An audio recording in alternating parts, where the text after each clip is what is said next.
Hello everyone! Welcome to another review! So, let's talk about Macross. Macross, or to use its full name, the Super Dimension Fortress Macross, is a popular franchise in Japan that started in the 1980s and is still going to this day. While it doesn't have as many shows as, say, Gundam, Macross still has a decent following to this day and celebrated its 35th anniversary last year. Damn! That's pretty impressive. So, of course, with that kind of popularity to its name, it made sense to make several movies based off this property, one of which is what I'll be reviewing today. Macross, Do You Remember Love? An alternate retelling of the very first Macross series, and was released 2 years after the original series debuted. So, yeah, we got a recap film on our hands. Joyous. For those who remember my Clawing the Movie review, which you can find up top in the cards, you may recall that I wasn't too fond of that movie due to its pacing issues and trying to cram in a long visual novel into a 90-minute film. But unlike that movie, where I had vague memories of the two series and or source material prior to reviewing it, I have no experience with the Macross series going into this. But will I enjoy this movie despite not knowing what the original series was about? Let's find out. As stated prior, this is a recap of the first series turned to an almost 2-hour movie. Unless you have the perfect edition, which adds an additional 30 minutes into the runtime, but I didn't see that version, so yeah. So we start off with an introduction to our antagonist for this film, the Zentradi, before we get introduced to our main leads for this movie. Lin Mei, a pop singer who wants to get away from the popularity of it all, and Hikaru Ichiyo, a military soldier that likes to disobey orders, get into arguments with his lieutenant Misa Hiyase, and likes to do his own thing. Which oddly fits the poster for this movie. World's going to hell in a handbasket based on the background, but what is Hikaru focused on? Lin. Yeah, screw you, humanity. I got a pop star in my arms. But despite being from two different walks to life, Hikaru and Lin's worlds collide during an attack on the Macross Fortress, which is housing the rest of humanity after Earth was essentially nuked to hell for some reason. And the two are trapped in one of the gravity rooms for 3 days. During those 3 days, the two form a bond with one another, but before they can properly kiss, they are rescued, and the paparazzi are there to take pictures of it and spread a story about these two being a couple. Yep, even in a future where most of humanity got wiped out, there's still a market for gossip magazines. Go figure! From here, Hikaru and Lin get a little closer before getting separated thanks to our antagonist abducting her for a bit, and they eventually get roped into a war between two alien species known as the Zentradi and Meltrandi, which results in heartbreak,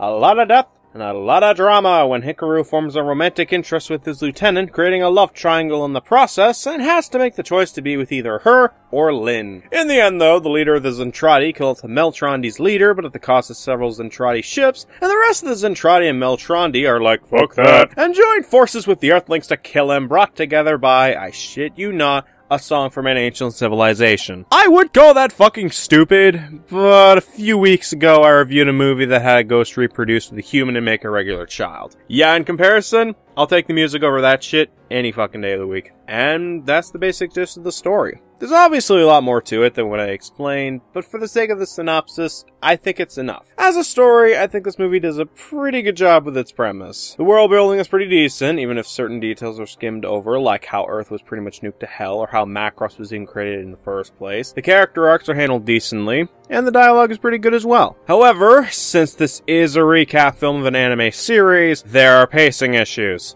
That's to be expected with these kinds of films, and this is certainly no exception. The first 35 minutes are dedicated to Hikaru and Lin forming a bond over several time skips, and then after that, Hikaru and Lin don't meet up again for almost an hour. Now in that time, we do see Hikaru forming a bond with his lieutenant, so it's not completely wasted in terms of forming bonds. But not only is it a bit weird to spend a third, almost a fourth of the movie with a lighter tone in comparison to the rest of the film, which is more serious and dramatic, but the pacing of both relationships is also a little rushed at points, resulting in two bonds that do exist, but it's not as fleshed out as it likely could have been if given more time. Maybe the show gives this love triangle a lot more time to grow, and I do understand why it wasn't as fleshed out as the show, but it's still something I noticed during my viewing of the film. Does this pacing issue cripple the film? No, it's definitely a lot better paced than Clawnod's movie, where they rushed to hell and they turned the story into a fucking mess. But is that still noticeable enough for me to complain about? Yes. Again, I know why it has this issue, but the reason doesn't make the issue go away. I refuse to say that this film is perfect because I would be lying to you guys. Even the good stuff I talk about on the show isn't perfect, and I showcase those problems if I can during them, because fact is, I want to showcase that I'm being fair on the stuff I review. And this is no different. The story element is good, but it's not perfect. Character-wise, it's about the same. It's good, but still has its flaws. Hikaru is a good lead with a good heart, but is also brash and not willing to listen to orders of points, and even gets his friends and the people he cares about in danger throughout this movie because of that. But underneath all that lies a guy wanting to save lives no matter what, and I slowly started to feel for him as the film went on. Even during the bit where he had to choose who he would be with romantically, despite the relationships not being fleshed out as they likely could have been.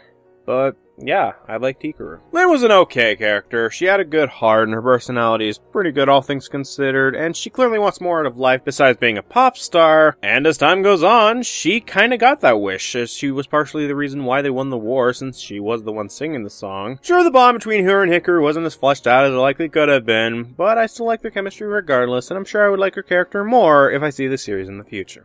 The rest of the cast is, well, also okay. They get the job done, but they aren't all that interesting either. Same for the villains. They have a decent motive, but they aren't all that interesting as characters overall. Moving on to animation, it's fine. On the one hand, you got really good looking designs in animation, like the reveal of the fortress and the action scenes with the various mechs. But on the other hand, you get moments where the lines of the face disappear, which happens a lot, or the face designs look really fucking weird. What the hell is this? That being said, I still think the animation is fine. Finally, we have audio. Starting with the voices, I think the Japanese version does a pretty good job all around. Well, the English dub is, oh boy.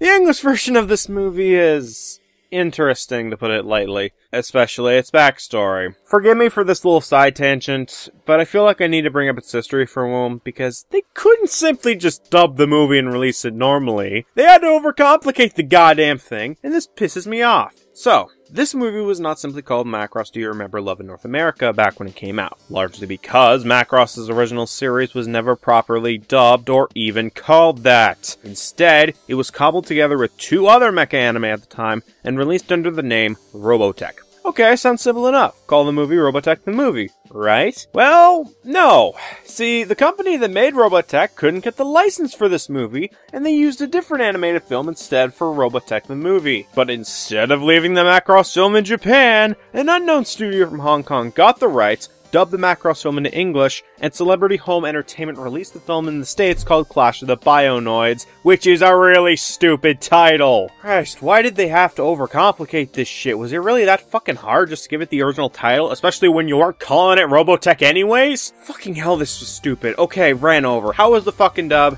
Well, the dub is fucking horrendous. The performances are flatter than a goddamn door frame, the lip syncing is terrible, and the film is edited to hell in a handbasket, cutting out almost 30 minutes of the original film, and some of the cuts make no fucking sense. An example being that in the final battle, it ended with the main lead killing the main bad guy, and then all the scenes with him in it following that kill were cut out. What the fuck? Needless to say, just avoid the English version at all cost. It's not even a so bad it's good movie, it's just fucking awful. So screw it, for the rest of this section, I'm just going to refer to the Japanese version. Moving on to background music, it's fine. The tracks serve their purpose, but in terms of memorable songs, the only ones that stood out to me were the vocal songs in this film, and that's because they were composed pretty well, and the vocals were decent. It's shown its age, certainly, but it's not bad either. So yeah, overall, the audio is fine. So let's wrap this up. To conclude, Macross Do You Remember Love is a pretty decent movie.